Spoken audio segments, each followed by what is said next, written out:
Hello दोस्तों, आज हम लोग पढ़ेंगे झारखंड टेट 2024 का मोस्ट इंपॉर्टेंट टॉपिक, जिसमें से एक है मेरा एटॉमिक रेडियस।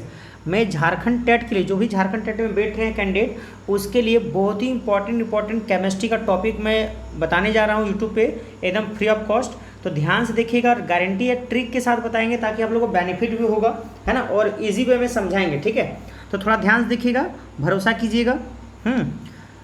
और केमिस्ट्री एक स्कोरिंग सब्जेक्ट है। हालांकि सबको लगता है कि नहीं केमिस्ट्री बहुत टफ है, लेकिन ऐसा है नहीं। ठीक है, पढ़िएगा तो आराम से बहुत ही अच्छा तरह से तैयारी हो जाएगा। ठीक है, सबसे बड़ी बात है, शॉर्ट कॉन्सेप्ट में हम लोग समझते हैं एटॉमिक रेडियस।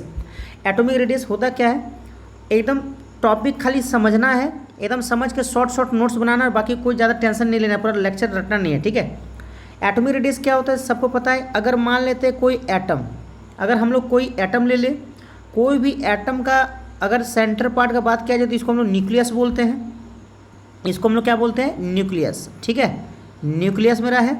और ये जो सेल है, इस सेल में आउटर मोस्ट एक इलेक्ट्रॉन मान लेते हैं, ये आउटर मोस्ट इलेक्ट्रॉन है। ठीक है, तो एटॉमिक रेडियस होता क्या है, कोई भी एटम के न्यूक्लियस और आउटर मोस्ट सेल में जो इलेक्ट्रॉन है उसके बीच का जो डिस्टेंस होता है, उस डिस्टेंस को हम लोग क्या बोलते हैं, एटॉमिक रेडियस। यानी एटॉमिक रेडियस मेरा क्या होगा, अगर मान लीजिए बात करते हैं ये पॉइंट ए है और यहाँ पर जो इलेक्ट्रॉन है वो पॉइंट बी है, तो यहाँ पर एटॉमिक रेडियस जो होगा मेरा वो ए बी डिस्टेंस से क्या होगा, मेरा बराबर होगा। ठीक है, यानी कि एटॉमिक रेडियस मेरा क्या हो गया, परमाणु त्रिज्या मेरा क्या हो गया, किसी भी परमाणु के नाभिक के केंद्र और बाहरी कक्षा में उपस्थित इलेक्ट्रॉन के बीच की दूरी को हम लोग क्या बोलते हैं, परमाणु त्रिज्या बोलते हैं। यानी कि the distance between the centre of nucleus and outer cell electron. ठीक है, यानी कि ये जो न्यूक्लियस का जो सेंटर हो गया और आउटर सेल जो इलेक्ट्रॉन है उसके बीच का जो डिस्टेंस होगा, उसी को हम लोग क्या बोलेंगे, एटॉमिक रेडियस हम लोग बोलेंगे। ठीक है, यानी कि ये जो डिस्टेंस आप लोग का हो गया, जो ग्रीन वाला, ठीक है, इसी को हम लोग क्या बोलेंगे, एटॉमिक रेडियस। ठीक है, यानी क्या है मेरा, अगर एटॉमिक रेडियस का अगर बात करते हैं तो एटॉमिक रेडियस क्या बोलेंगे, तो बोलेंगे the distance between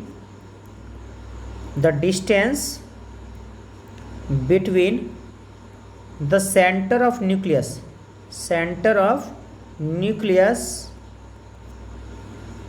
and outer cell electron in an atom is called atomic radius, ठीक है, तो डेफिनेशन रटना नहीं है, डेफिनेशन उसे समझ के रखना है कि क्या हो रहा है। ठीक है, यानी एटॉमिक रेडियस हो गया। ठीक, अब एटॉमिक रेडियस को जो होता है हम लोग एक्सप्रेस करते हैं। ठीक है, इसको किस में एक्सप्रेस करते हैं, इसको हम लोग एक्सप्रेस करते हैं पिकोमीटर में। किस में एक्सप्रेस करते हैं, पिकोमीटर में। देखिए ध्यान से, पीजीटी एग्जाम में लैब असिस्टेंट के एग्जाम में ये रिलेशन बहुत ज़्यादा पूछा था कि 1 माइक्रोमीटर बराबर कितना मीटर होता है, 1 नैनोमीटर बराबर कितना होता है, 1 एंगस्ट्रम बराबर कितना होता है, 1 पिकोमीटर बराबर कितना होता है। ये रिलेशन पूछा गया था, है ना। तो इसको भी थोड़ा साथ में जितने भी लाइन में आते जा रहे हैं टॉपिक, वो मैं साथ बताते हुए जाऊंगा। ठीक है, ताकि पूरा बेसिक आप लोग क्लियर हो जाए। और याद रखिएगा, ज़्यादा टफ तैयारी नहीं करना है, एकदम मॉडरेट, एकदम इजी ज़्यादा पकड़ना है और मॉडरेट पकड़ना है। ठीक है, यानी कि आप लोग का जो नंबर का बंटवारा होगा ना, मान लीजिए अगर आप लोग को मिलता है केमिस्ट्री में अगर 10 क्वेश्चन दिया जाता है, ठीक है, मान लेते हैं अगर 10 क्वेश्चन दिया जा रहा है, तो 10 क्वेश्चन में आप लोग याद रखिएगा 6 क्वेश्चन जो आप लोग का बहुत ही ईजी पूछेगा। ठीक है, 3 क्वेश्चन आप लोग का बहुत ही बोल सकते हैं मॉडरेट, मतलब ना ही टफ ना ही इजी, और 1 क्वेश्चन सबसे टफेस्ट पूछेगा। ठीक है, सबसे टफ रहेगा। ठीक है, कौन, 1 क्वेश्चन। ठीक है, तो जो बहुत ज़्यादा डेप्थ पढ़े वो 1 क्वेश्चन बनाएंगे। जेएसएससी का यही पैटर्न रहा, टीजीटी में पीजीटी हो चाहे लैब असिस्टेंट हो, सब में ट्रेंड यही रहा। 60% बहुत ईजी, जो सब सॉल्व करेगा।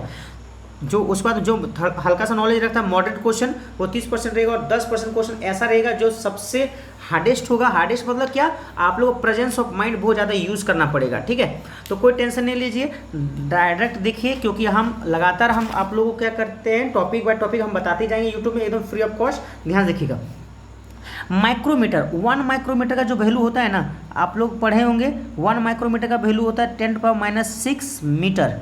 ठीक है, नैनोमीटर में, नैनो में 9 से स्टार्ट है तो याद रखना 9 हो जाएगा। ठीक है, और एंगस्ट्रम याद रखिए, पावर में क्या होता है 0 है तो 10⁻−10 मीटर हो जाएगा। ठीक है, याद रखिए। और पिकोमीटर याद रखिएगा, प्राइम मिनिस्टर, पी मतलब प्राइम और एम मतलब मिनिस्टर, प्राइम मिनिस्टर 12 घंटा काम करता है, याद रखिएगा 10⁻⁻12, ठीक है। तो ये आप लोग का क्या हो जाएगा, ये आप लोग का हो जाएगा, है ना, ये रिलेशन हो जाएगा, ठीक है। ये आप लोग का ये रिलेशन है जो याद रखना है आप लोग को कि 1 माइक्रोमीटर इक्वल 10⁻6 मीटर, 1 नैनोमीटर बराबर 10⁻9 metre, 1 angstrom equal 10⁻10 metre, 1 picometre equal 10⁻12 metre. ये आप लोग का रिलेशन है, ठीक है। अब याद रखिएगा types of atomic radius, types of atomic radius मतलब एटॉमिक रेडियस का यानी परमाणु त्रिज्या का टाइप क्या होता है, ठीक है। परमाणु त्रिज्या का क्या क्या टाइप है, कितने प्रकार हैं, इस प्रकार के बारे में क्या करना हम लोग को जानना है, प्रकार के बारे में, ठीक है। हिंदी इंग्लिश लेते हुए चल रहा हूँ। पहला जो टाइप है, पहला है मेरा कोवेलेंट रेडियस। क्या है मेरा पहला? Covalent radius. क्या है मेरा? Covalent radius. दूसरा है मेरा मेटालिक रेडियस। दूसरा मेरा क्या है? Metallic radius. और तीसरा मेरा क्या है? वैन वाल रेडियस। तीसरा मेरा क्या है? वैन वाल रेडियस, ठीक है। तीसरा मेरा क्या है? वैन वाल रेडियस है, ठीक है। याद रखिएगा हिंदी इंग्लिश दोनों में करते हुए जाऊंगा, थोड़ा सा शॉर्ट में लिखूंगा और आप लोगों को पढ़ना भी है पूरा शॉर्ट में, ताकि पूरा कम समय में सिलेबस पूरा कवर हो जाए, ठीक है। और सिलेबस मैं वैसा ही बता रहा हूँ। आप लोग बोले सर सिलेबस आपको कहाँ से पता चला? सिलेबस हमेशा वही देगा। बीएससी लेवल पर आपका एग्जाम हुआ है वो लैब असिस्टेंट का, और याद रखिए पीजीटी जो अगर बात करते हैं और टीजीटी का बात करते हैं जो अभी चल रहा है आचार्य वाला, जो सहायक आचार्य वाला एग्जाम चल रहा है, अगर देखिएगा सब में बीएससी का पैटर्न कहा गया है और बीएससी पैटर्न में आपको वही पूछा जाएगा जो मोस्ट कॉमन टॉपिक है, जिसमें पीरियोडिक टेबल आता है सबसे पहले, स्ट्रक्चर ऑफ एटम। ये सब टॉपिक जो आप लोग कॉमन है, जो कभी नहीं छोड़ेगा, कभी स्किप नहीं होगा, तो ये सब टॉपिक आप लोग करना है। वैसे टॉपिक के बारे में अगला वीडियो में मैं बताऊंगा कि कौन कौन सा टॉपिक पर ज़्यादा ध्यान देना, जो हमेशा कोई भी सिलेबस केमिस्ट्री से रिलेटेड, चाहे 10th लेवल का हो, चाहे 11-12 लेवल का हो, चाहे बीएससी लेवल का हो, कोई भी लेवल का हो, ये टॉपिक दर्शन पक्का देगा। इसके बिना वो सिलेबस बनने वाला नहीं है। तो जिसमें से एक आता है पीरियोडिक टेबल का, जिसमें से टर्म सबसे पहला क्या है? एटॉमिक रेडियस है। तो इसके बारे में बता रहा हूँ। तो कोवेलेंट रेडियस का जो हिंदी में अगर हम लोग नाम बोला जाए हिंदी में, तो इसको बोलते हैं सहसंयोजक, सहसंयोजक, ठीक है, सहसंयोजक त्रिज्या, सहसंयोजक त्रिज्या, ओके। मेटालिक में होता है धात्विक, मेटालिक क्या होगा? धात्विक त्रिज्या, धात्विक त्रिज्या, ओके। और वैन वाल का होगा तुम्हारा नाम है तो वही रहेगा, वैन वाल त्रिज्या, वैन वाल त्रिज्या, ठीक है। ये 3 प्रकार का क्या है? त्रिज्या है आप लोग का, है ना। 3 प्रकार का त्रिज्या एकदम याद रखिएगा, कोवेलेंट, मेटालिक और क्या हो गया? वैन वाल।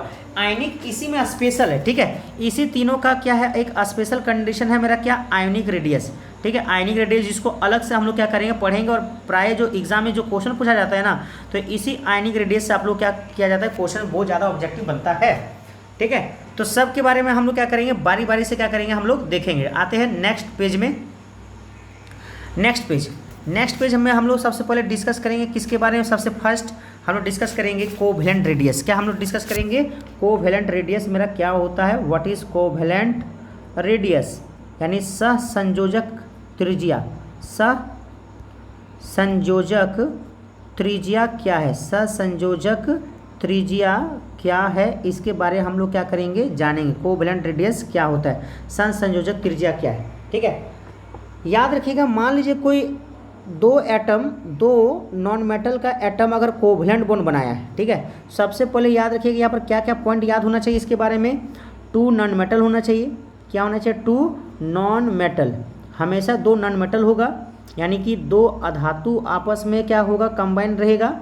और कौन सा बॉन्ड से जुड़ा हुआ रहेगा? Covalent bond. कौन सा बॉन्ड से जुड़ा हुआ रहेगा? कोवेलेंट बॉन्ड, मतलब सहसंयोजी आबंध। सहसंयोजी आबंध से क्या होगा? जुड़ा हुआ रहेगा। सहसंयोजी आबंध से क्या होगा? जुड़ा हुआ रहेगा, ठीक है। ये 2 पॉइंट याद रखिएगा, ठीक है। तो मान लेते हैं हम लोग कि हम लोगों के पास 2 एटम है। एटम एक ए मेरा है और एटम मेरा एक क्या है? बी है, ठीक है। अगर बात किया जाए कि ये मेरा इसका क्या है? न्यूक्लियस है, नाभिक है, और ये भी मेरा क्या है? नाभिक है, दोनों एटम का, ठीक है। और ये दोनों कोवेलेंट बॉन्ड से जुड़ा हुआ है, सहसंयोजी आबंध से जुड़ा हुआ है। कहने का मतलब दोनों एक दूसरे के ऊपर में चढ़ा हुआ रहेगा, ओवरलैप रहेगा, इस प्रकार फिगर रहता है, ठीक है। तो अगर बात करते हैं, ये पी है और ये मेरा क्या है? क्यू सेंटर का नाम है इसका, जो न्यूक्लियस का सेंटर है। तो बोल रहा है ना कि जब 2 एटम कोवेलेंट बॉन्ड बनाएंगे, जब 2 एटम जैसे एटम ए और एटम बी कोवेलेंट बॉन्ड बनाएंगे, तब उन दोनों एटम के नाभिक के बीच में जो दूरी होगा, तो नाभिक के बीच में दूरी कितना है, पी क्यू। नाभिक के बीच में दूरी क्या है, पी क्यू। तो उसका जो आधा होगा यानी हाफ होगा, इसी को हम लोग बोलेंगे आर कोवेलेंट। क्या बोलेंगे इसको हम लोग, आर कोवेलेंट बोलेंगे, ठीक है। यानी कि ये आर कोवेलेंट क्या है, it is 1/2 distance, it is 1/2 distance, it is 1/2 distance, 1/2 distance between the centers of, between the centers of nucleus, between the centers of nucleus of two covalently bonded, of two covalently bonded atom, ठीक है। ये क्या होता है, ये 1/2 distance होता है किसके बीच में, between the centre of nucleus of two covalently bonded atom, यानी दो सहसंयोजी आबंध से जुड़े हुए परमाणु के नाभिक के बीच का जो दूरी होता है उसी को हम लोग क्या बोलते हैं, कोवेलेंट। डेफिनेशन रटना नहीं है, सिर्फ याद रखना है कि कहाँ से कहाँ की दूरी को क्या बोलते हैं, कोवेलेंट रेडियस कहते हैं। और याद रखिए कोवेलेंट रेडियस कौन बनाएगा, हमेशा दो नॉन मेटल, कौन बनाएगा, दो नॉन मेटल बनाएगा, ठीक है। अब उसके बाद मेरा आता है सेकेंड में मेटालिक, मेटालिक रेडियस। इसके बारे में थोड़ा थोड़ा सा जानकारी एकदम बता रहे हैं, ठीक है। मेटालिक रेडियस हो गया, धात्विक त्रिज्या हो गया, धात्विक त्रिज्या हो गया, धात्विक त्रिज्या हो गया, ठीक है। और ये धात्विक त्रिज्या क्या होता है, तो मान लेते हैं कि कोई मेटल क्रिस्टल, याद रखिएगा यहाँ पर मेटल क्रिस्टल होगा, सबसे पहले क्या होना चाहिए, मेटल क्रिस्टल, मेटल क्रिस्टल लेना पड़ेगा, ठीक है। यानी धातु का क्रिस्टल लेना पड़ेगा, हिंदी में क्या होगा, धातु क्रिस्टल होगा। अगर मान लेते हैं कि मेरे पास वो धातु का क्रिस्टल है, तो उसमें धातु का बहुत सारा एटम होगा, मान लेते हैं आयरन ही ले लेते हैं, एफ ही, मान लेते हैं एफ ही का जो परमाणु होंगे सटे सटे होंगे। थोड़ा इसको जूम करके देखें तो यानी कि दो गो मेटल का जो परमाणु होगा, यानी धातु का जो परमाणु होगा, मान लेते हैं ये एफ ही है और ये भी मेरा क्या है, एफ ही है। दो धातु का परमाणु है, लगातार है, संगत है, ठीक है, एक के बाद एक है। तो इन दोनों का जो न्यूक्लियस के बीच में क्या होगा, डिस्टेंस होगा। मान लेते इसका न्यूक्लियस ए है और इसका न्यूक्लियस क्या है, बी है। तो इस स्थिति में आर मेटालिक जो होगा, यानी धात्विक वाला जो रेडियस होगा, वो इन दोनों के नाभिक के बीच में जो दूरी है, कितना दूरी है, ए बी, और उस दूरी का आधा को हम लोग क्या बोलेंगे, उस दूरी के आधे को हम लोग क्या बोलेंगे, है ना, मेटालिक रेडियस बोलेंगे। यानी हम लोग मेटालिक रेडियस बोल सकते हैं कि कोई भी मेटल क्रिस्टल में, कोई भी मेटल क्रिस्टल में, कोई भी मेटल क्रिस्टल में दो मेटल, दो लगातार यानी सक्सेसिव होना चाहिए, ठीक है, लगातार वाला, ठीक है, दो लगातार यानी दो सक्सेसिव मेटल के नाभिक के बीच का दूरी, नाभिक के बीच की दूरी, नाभिक के बीच की दूरी का आधा, दूरी का क्या होगा, आधा, तो उसी को हम लोग क्या बोलते हैं, मेटालिक रेडियस कहते हैं, ठीक है। उम्मीद है समझ में आया होगा, कोवेलेंट और मेटालिक हो गया। अब हम लोग देखेंगे वैन वाल, क्या देखेंगे हम लोग, वैन वाल रेडियस, ठीक है। थर्ड में हम लोग का है वैन डर वाल रेडियस। थोड़ा सा मैं स्पीड बोल रहा हूँ क्योंकि वीडियो ज़्यादा लंबा ना हो जाए, थोड़ा सा आप लोग स्लो करके वीडियो को देख लीजिएगा, ठीक है, और क्वालिटी बढ़ा के, है ना। तो अब हम लोग बात करते हैं वैन डर वाल रेडियस। ये वैन डर वाल रेडियस मेरा क्या होता है, वैन डर वाल रेडियस को याद रखने में सबसे पहले याद रखिए कि 2 कोवेलेंट मॉलिक्यूल्स होना चाहिए, 2 कोवेलेंट मॉलिक्यूल्स होना चाहिए, ठीक है। और ये प्राय हम लोग गैसियस मॉलिक्यूल में ज़्यादा काम आता है, गैसियस मॉलिक्यूल में ज़्यादा काम होता है, और ख़ास करके ग्रुप 18 एलिमेंट में ज़्यादा यूज होता है, ग्रुप 18 एलिमेंट्स में बहुत ज़्यादा यूज होता है। ग्रुप 18 का एलिमेंट्स क्या है याद होगा, और ट्रिक में याद रखिएगा, ग्रुप 18 का ट्रिक क्या होता है, हेने आव कहाँ जाता रू, ओ जी, हेने आव कहाँ जाता रू, ओ जी, ठीक है। यानी कि ट्रिक है थोड़ा भोजपुरी टाइप का, हेने, ए से आव, के से कहाँ, जाता रू, ओ जी, हेने आव कहाँ जाता रू, ओ जी, ठीक है। तो ये मेरा क्या हो गया, इसका ट्रिक है ग्रुप 18 का, ठीक है। और इस समय प्राय ज़्यादा शो होता है कौन, वैन डर वाल रेडियस यूज होता है, ठीक है। अब क्या करना है सर, दो मॉलिक्यूल हमको चाहिए कोवेलेंट, कोवेलेंट मॉलिक्यूल हमको दो चाहिए, दो संयोजी आबंध से जुड़ा हुआ अणु चाहिए हमको। तो देखिए ध्यान से मान लेते हैं ये मेरा क्या है, एक कोवेलेंट मॉलिक्यूल है, और यहाँ पर भी मेरा एक कोवेलेंट मॉलिक्यूल है, दो कोवेलेंट मॉलिक्यूल हो गया। ये मेरा हो गया कोवेलेंट मॉलिक्यूल 1, कोवेलेंट मॉलिक्यूल 1, और ये मेरा क्या हो गया, कोवेलेंट मॉलिक्यूल टू, यानी याद रखिएगा हिंदी में इसका नाम क्या है, सहसंयोजक अणु, सहसंयोजक अणु, ठीक है। तो दो सहसंयोजक अणु है, तो दो लगातार कोवलेंट मॉलिक्यूल जो जुड़ा नहीं है अगर ले लिया जाए तो उसके अगल बगल वाले जो परमाणु हैं यानी कि एडजेसेंट, क्या बाबू मेरा, एडजेसेंट यानी संगत, यानी आमने सामने वाला जो भी मेरा क्या है मॉलिक्यूल है, आमने सामने वाला जो भी परमाणु है उस परमाणु के नाभिक का बीच का जो दूरी होगा, यानी कि समझ लीजिए ये कोवलेंट मॉलिक्यूल 1 का जो ये सेंटर है यानी नाभिक है, और ये बी मेरा क्या बाबू मेरा नाभिक है, ठीक है। तो यहाँ पर अगर हमको बोलेगा वैंडरवाल रेडियस क्या होगा, तो वैंडरवाल, तो देखिए ध्यान से ये मेरा नाभिक है और ये भी मेरा क्या है नाभिक है यानी न्यूक्लियस है, तो इन दोनों न्यूक्लियस के बीच का जो डिस्टेंस होगा ना उसी का आधा यानी AB/2, इसी को हम लोग क्या बोलेंगे, वैंडरवाल रेडियस बोलेंगे। क्या बोलेंगे इसको, वैंडरवाल रेडियस बोलेंगे। बात समझ में आ गया, इसको क्या बोलेंगे, वैंडरवाल रेडियस। अब आप लोग से क्वेश्चन पूछा जाता है ऑब्जेक्टिव, जो बहुत ही ज़्यादा फेमस है, बहुत ही ज़्यादा फेमस ऑब्जेक्टिव है, ठीक है। चलिए नेक्स्ट पेज में बताते हैं ऑब्जेक्टिव। यहाँ से एक बहुत फेमस ऑब्जेक्टिव क्वेश्चन आता है कि which radius is greater in size, greater, which radius is greater, यानी निम्न में से कौन सी त्रिज्या बड़ी है। इस प्रकार से क्वेश्चन दिया जाएगा, निम्न में से कौन सी त्रिज्या बड़ी है। एक हो गया कोवलेंट रेडियस यानी कि सहसंयोजक त्रिज्या, मेटालिक रेडियस है, धात्विक त्रिज्या है। तीसरा है वैंडरवाल रेडियस यानी कि वैंडरवाल त्रिज्या है, और डी में ऑल ऑफ दिस, या सभी बड़े हैं, ठीक है। तो ऑप्शन क्या होगा, हम लोगों ने अभी क्या देखा, हम लोगों ने अभी देखा कि भाई कोवलेंट रेडियस किसको बोलते हैं, जिसमें दो एटम एक दूसरे के ऊपर में चढ़ा हुआ रहेगा, ओवरलैप हुआ रहेगा, यानी कुछ पोर्शन उसका क्या होगा, कॉमन होगा।